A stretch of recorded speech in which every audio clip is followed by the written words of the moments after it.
I came to England for the semester. Figured I'd get some credits. Drink cheap beer in pubs that smell like old wood and history. Maybe flirt with a guy who'd never met someone from Wisconsin before. I didn't expect Jake. The guy I was staying with, he wasn't what I imagined. He wasn't a middle-aged professor with tweed jackets or some awkward host family with strict rules and meat pies every night. No, Jake was something else. Late 20s, construction worker, built like a damn wall, tight shirts that clung to his chest and jeans that sat just right on his hips.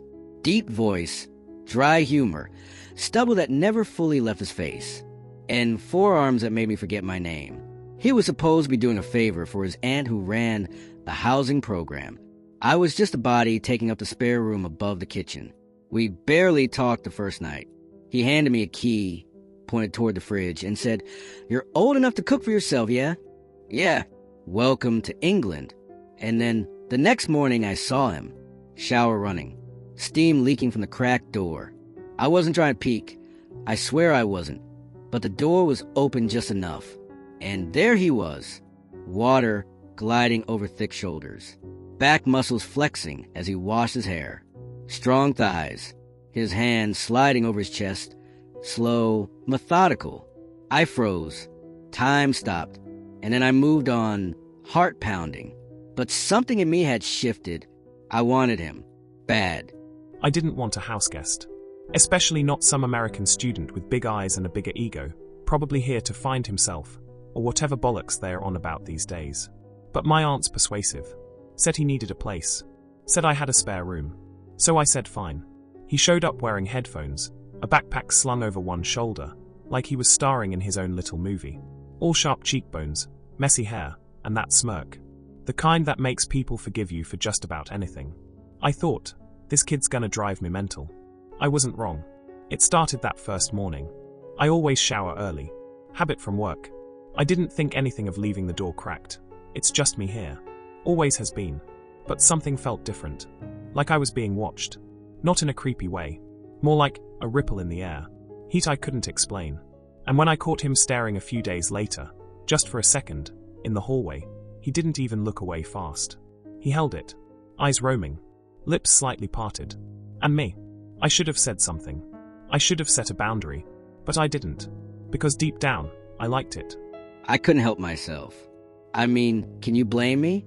He walked around shirtless half the time after work, wiping sweat from his brow, cracking open a beer like it was a damn commercial. He never flirted, never crossed a line. But something in the way he looked at me sometimes, it made my stomach flip, like he was fighting something too. So yeah, I watched him in the shower again. And again, it became a ritual. Quietly timed steps past the cracked door. Just a glimpse, water on skin, his body moving under the spray, never touching himself, just existing. And somehow that was worse. Or better. I don't know. It made me ache. I thought about him constantly. The weight of his hands, the scratch of his stubble, the sound of his voice if we ever, God, I was losing it. But I wasn't going to stop. He's quiet most of the time. Headphones in, laptop out, studying or pretending to. But I see the way he looks at me. When he thinks I'm not paying attention. And I'd be lying if I said it didn't get to me. He's young. He's got his whole bloody life ahead of him. Probably just here for a bit of adventure, maybe a story to tell. And me? I've got calluses, scars, too much past, and not enough future. But still, there's something about him. And sometimes, I catch myself hoping he walks by while I'm in the shower. And I don't close the door all the way. Just in case. I know I shouldn't be watching. I know I'm playing with fire. But I also know one thing for sure. I don't want him to stop me. I started small. No shirt in the kitchen when I came down for coffee. Towel hung dangerously low after my own showers. Stretching on the couch, arms behind my head, letting my stomach show just enough. It wasn't about being obvious. Not yet. It was about planting seeds. Letting him look. Letting him wonder. I caught him one morning. I was bent over grabbing cereal from the bottom cabinet, and when I glanced back, he was staring. Not for long. Just a flash. But it was there, and that was all I needed. I knew then he wanted me too. The game was on. I told myself it didn't mean anything. Blokes look. That's normal. Doesn't mean anything. But it's been days now. And I'm noticing things. The way he lingers after brushing his teeth. Shirt off. Arms flexed like he's testing how long it'll take for me to snap. The way he forgets his towel and walks to his room in just a pair of briefs. Water still dripping down his back. I'm not blind. I see it. I feel it. He's trying to get under my skin. And it's working. I've been tense for days. Jumpy. I start my shower colder just to take the edge off. But nothing helps. He's everywhere. In my house. In my head. And I'm starting to imagine things I shouldn't. He hasn't said a word. No pushback. No shutdown. No line drawn in the sand. Which means, green light. Tonight, I accidentally left my door cracked while changing. Gave him a nice, slow view of my back as I slid off my shirt. Just a sliver. A taste. And when I turned around, he was there, just outside his own doorway. Frozen. Eyes locked on mine. Neither of us moved. The air was thick with something I couldn't name. I wanted him to come in, to take over, to do something. But instead, he cleared his throat and disappeared into his room. Still, he looked, and that was enough to keep me up all night, restless and aching. He's driving me mad. He's clever about it. Doesn't say anything. Doesn't touch. But every little thing he does. It's deliberate. Calculated. He knows what he's doing. And worse, I'm letting him do it. I stood outside his door tonight for longer than I should have. I saw him shirtless, just for a moment. Lit by the lamp in his room, back smooth, skin golden under the glow. He turned. Looked right at me. Didn't flinch. Like he wanted me to see. I should have walked away. I did walk away. But I wanted to walk in. And I'm scared of what'll happen if I do. Because once that line is crossed, there's no going back. He's holding on. Barely. I see it in his jaw, the way it clenches when I pass too close in the hallway, the way his eyes flick over me before he looks away too fast, like he's afraid of what might happen if he stares too long. And yeah, maybe I'm being unfair. Maybe I'm pushing too hard. But God, I want him. I want to break him. I want him to give in and blame it on me, so I can say, you started it. But I'll know the truth. I've been playing this game since day one. And I think we're almost at the breaking point. There's a war in my head. One side says, don't. He's younger. He's your guest. This is madness. The other side, it's louder, hotter, crueler. It says, he wants you. Take him. And I don't know how many more nights I can take. Because every time he walks past, every sound he makes in the shower, every breath he takes when we're alone in the same room, it makes me want to ruin him. Not just kiss him. Not just touch him. Ruin him. Leave him breathless. Shaking. Mine. But not yet. Not yet. Because I want him to keep playing. So when I do break, it'll feel like I never had a choice. I swear I didn't mean to touch him. Well, maybe I did. He was fixing a drawer in the kitchen. Bent over, tool belt on. That gray shirt riding up just enough to tease a sliver of skin. I was behind him, pretending to make tea. My hand brushed his lower back as I reached for a spoon. Barely a graze. But he flinched just slightly, and then froze. He didn't turn around. Didn't say a word. But I saw the way his shoulders tensed, like he was holding something back. Maybe I am too. It was a whisper of a touch, but it felt like a strike of lightning. His fingers just barely brushed the skin above my waistband. Warm. Curious. Like they wanted to stay. I nearly dropped the damn screwdriver. He didn't apologize. Didn't stammer or pretend it was an accident. Just moved around me, casual as you like, and stood by the kettle like nothing had happened. But everything had. Because now, I know, he's not just playing. He wants this. He wants me. And I don't know how much longer I can act like I don't want him back. We had a movie night. He picked Snatch, which felt like a test. All testosterone and thick accents. But I didn't care. I sat close on the couch, closer than usual. Halfway through, our arms touched. He didn't move. Then our knees. Still nothing. By the time the credits rolled, I swear I could feel the heat of his pulse through his jeans. But we didn't speak.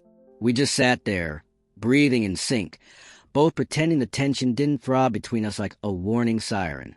I got up first, said goodnight, but my whole body screamed stay. He sat so close, I could smell him. That subtle scent, clean linen, skin, and something sweet underneath. Every time he laughed, he leaned just a bit more into me. And I didn't move. Couldn't. Because if I shifted even an inch, I knew I'd lose control. He's like gravity now. Constant. Pulling. When the movie ended, he stood up, slow, deliberate. Said goodnight, voice soft, like he knew I wouldn't sleep. He was right.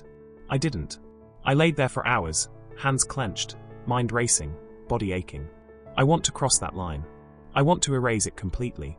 I caught him watching me again, this time from the hallway, when I was doing laundry shirtless, headphones in. I turned just in time to see him looking, and not looking away. Our eyes locked. He didn't flinch, didn't run, and that's when I knew he's cracking, piece by piece. And maybe I am too, because now when I think of him, it's not just sex. It's the way he makes coffee for both of us without asking. It's the way he mutters to himself while fixing things. It's how safe I feel here, even when everything's buzzing under the surface. I'm not just teasing anymore. I'm waiting for him to make the next move. He's all I think about. Not just the way he looks, or the way his jeans fit, or that damn smirk he wears when he catches me staring. It's more than that. It's the way the flat feels different now, warmer. Like he's filled it with something I didn't know I was missing. But he's still my guest. Still younger. Still dangerous. One wrong move and I could ruin everything. But every time he touches me, even just a brush of his fingers, a graze of his knee, I feel like I'm on the edge of something I can't take back. And I don't know how much longer I want to stay on this side of that edge. I didn't plan it like this. At least, not exactly like this. But when I stepped out of the shower and found him standing in the hallway, towel low on his hips, hair damp, chest rising and falling like he'd just finished a sprint, I stopped pretending. We stared at each other, silent, breathless. Then I stepped aside, slowly. Our shoulders touched, bare skin on bare skin. It was brief, but it shattered something between us. He looked at me like he was about to say something, but he didn't. He just walked past, jaw tight, fists clenched. I went to my room and sat on my bed, heart pounding. I knew he felt it too, and I knew he was close. So close. He looked at me like he knew. Not just that I wanted him, but that I couldn't have him without consequence. That shower steam still clung to his skin, his towel barely holding on. I couldn't look away, but I didn't touch, didn't speak. Because if I opened my mouth, I'd tell him everything. How he's been undoing me since the day he arrived. How I dream about him. How I replay every little moment in my head like a film reel I'm addicted to. He brushed past me, skin on skin. It was nothing, and yet it burned. I spent the night on the couch. Because if I didn't put distance between us, I wouldn't trust myself not to close it.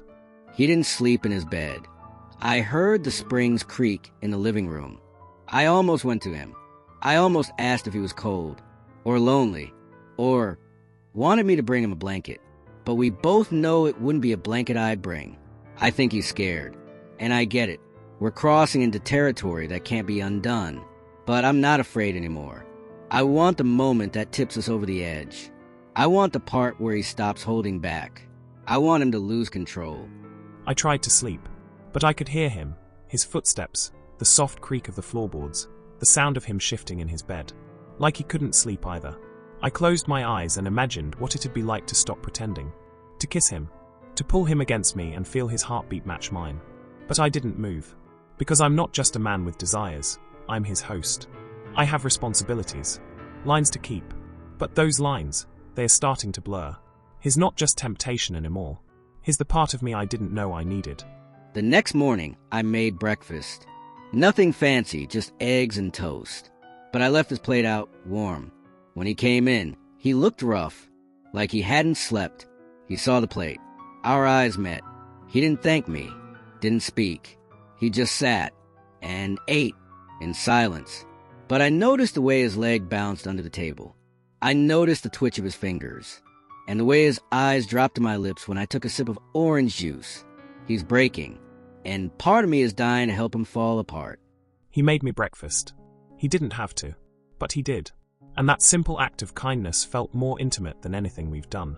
I couldn't speak, because if I did, I'd say too much. So I Saturday, ate, watched him out of the corner of my eye as he licked butter off his thumb. He didn't do it on purpose, but it didn't matter. Everything he does now feels like it's for me. And maybe it is. Maybe I'm the fool for thinking I can resist this forever. Because I'm tired of resisting. I want to taste the thing I've been starving for. It started with a movie, some cheesy action flick on a rainy Friday night. He asked if I wanted to watch something. Said like it was no big deal. But we both knew it was. We sat on opposite ends of the couch at first. Like we always do. Like we should. Then I moved closer. Not much. Just enough to blur the edge of the boundary that had been cracking all week. He didn't move away. He didn't say a word. So I kept going. 1 inch at a time. 1 breath at a time. Until my thigh brushed his. And he still didn't move. I should have moved. I knew I should have moved. But when his thigh touched mine, the last bit of restraint I had left just gave way. I didn't speak. Because if I opened my mouth, I might say something I couldn't take back. Or worse, do something I couldn't take back. So I sat there, rigid, heart racing, mind screaming. Then he laughed at a stupid scene, leaned into me like it was casual, like it didn't matter that his head was now resting on my shoulder. But it did, because it felt like everything. I felt the tension in his muscles when I leaned into him. He was trying so hard to stay still. Like touching me might set him off. Maybe it would. So I let my fingers brush his knee. It wasn't an accident. He looked down at my hand, then at me, and in that moment, something passed between us that had no words. He swallowed hard. I whispered, "I won't tell." I didn't know why I said that. Maybe I thought he needed permission. Maybe I was just tired of pretending. Either way, it worked, because he turned and kissed me. He said, "I won't tell." Like it was simple. Like it didn't change everything. But maybe I didn't care anymore. Because when I kissed him, God, it felt like something primal took over. Years of hiding, of keeping quiet, of doing the right thing. They all burned away in a single moment. His lips were soft, eager. He kissed me back like he'd been waiting for this every night since he moved in. And maybe he had.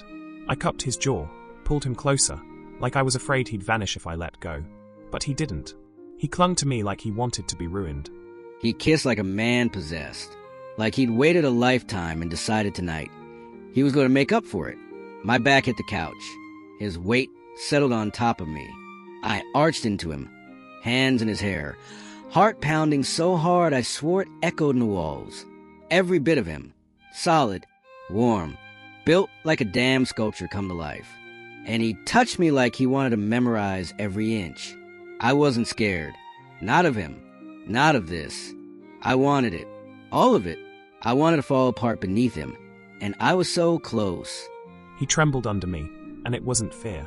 It was need. Raw, sweet, desperate need. I took my time. Undressed him like unwrapping a secret. Kissed every inch like I was claiming it. And he let me. No games. No hesitation. Just honest, open surrender. He gasped my name. Once. Twice. I lost track. Because nothing else existed but him. The way he felt. The way he looked at me. Like I was something he'd only dreamed about until now. I wanted to give him everything. So I did. And I didn't stop until I'd ruined him, beautifully. After, I just lay there, wrecked, but in the best way. My body hummed. My chest rose and fell in rhythm with his. He was still above me, breathing heavy, eyes soft, lips red. He kissed me again. Slower this time. Gentle, like a promise. I couldn't speak. I just looked up at him, dazed, and smiled. Because whatever this was, it wasn't just physical. It never had been. And now that the line was gone, burned to ash, I never wanted to go back. I woke up feeling like I'd been hit by a freight train. A really hot freight train. Every inch of me ached, in a way that made my toes curl just thinking about it. Jake was already awake, sitting on the edge of the bed in his boxers, running a hand through his hair like he was trying to make sense of the night. He looked back at me, and the second our eyes met, he softened. "All right, mate?" he asked gently. I tried to speak, but my voice came out all broken. "I think you broke me." He chuckled, but his eyes were full of worry. I didn't mean to go that hard. Didn't mean to wreck him. But when someone opens up to you like that, completely, it's hard not to fall apart with them. When he winced a little trying to sit up, my gut twisted. "You okay?" I asked again, quieter this time. He nodded, cheeks flushed. Yeah, just need a minute. Or 12. I laughed, but I didn't move. Didn't reach for him. Didn't touch him. Not until he looked at me and said, I wanted it. I still want it. He hesitated, then added, that was my first time. My heart just stopped. He didn't freak out. He didn't pull away. Jake just turned and looked at me like I'd handed him something fragile. You serious? He asked, his voice like gravel and velvet all at once. I nodded. I thought I'd just watch you for a few months. Crush on you from a distance. You know, suffer in silence. He smiled softly. You didn't suffer that quietly. I laughed and it hurt a little. I bit my lip. I wanted it to be you. Jake looked stunned, like he didn't think he deserved that. But he did. God, he did. He said he wanted it to be me. No one had ever said anything like that to me before. Not like that. I reached over, slid my hand over his. Held it. It was my first time too, I admitted. His eyes widened. Wait, with a guy? I nodded. Didn't plan it. Never crossed the line before. Always figured I was just into women. But, last night, I paused, feeling the heat rise to my face. Last night, felt better than anything I've ever had. He smiled. That beautiful, knowing smile. Then winced again. And I panicked. You sure you're okay? I'm okay, I said, which was mostly true. My body was still recovering, but my heart, that thing was soaring. Just next time, I teased, maybe less Olympic-level destruction? He laughed and leaned over, brushing his nose against mine. Noted. Then he kissed me. Softly, slowly, like he was still learning how. And maybe he was.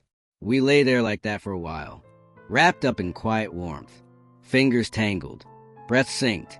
And I knew, even if my body took a day or two to recover, my heart didn't need time at all. It was already his. We spent the rest of the day wrapped in blankets and shared silence. He dozed off on my chest. I held him like he was the most important thing in the world. Because he was. When he finally looked up and said, so, this thing between us. I didn't hesitate. I brushed his hair back, smiled, and said, it's real. And it was. Whatever this was, this pull, this slow burn, this thing that started with a stolen glance and turned into something we couldn't fight anymore, it was real. And for the first time in my life, I was in love. He said it first. I'm in love. And I didn't cry, but I felt it. In my bones. In my chest. In every part of me still aching in the best way. I smiled and whispered, me too. And we didn't need anything else. No more teasing. No more tests. Just this. Me. Him. Across the line.